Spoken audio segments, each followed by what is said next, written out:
আপনাদের সাংসারিক জীবনে দোষটা কার বেশি থাকে? আর কার? বাড়ির বউদের। যেমন আমি যদি চুপ থাকি তাইলে কো নিরাল্লা শয়তান, আর যদি কথা বেশি কই তাইলে কো সুরানি।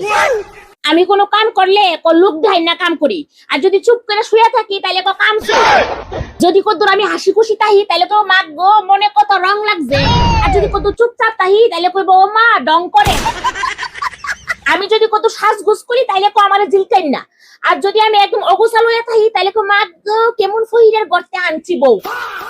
এমনকি জামাই যদি অন্য বেটির লগে কথাও কয় এটাও আমার দোষ, কারণ আমি আমার জামাইরে বাইন্দা রাখতাছি না। আচ্ছা, তারপরে তারার কথা শুনে যদি জামাই একটু বানতাম চেষ্টা করি ককিটা জামাইরে বশ করে লাইছি।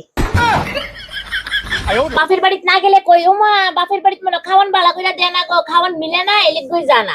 আর যদি বাপের বাড়িতে যাই তাহলে কই কিটা মা গো গন গন বাপের বাড়িতে যা মনে মা বাপের খুব বুদ্ধি লই আইয়ে।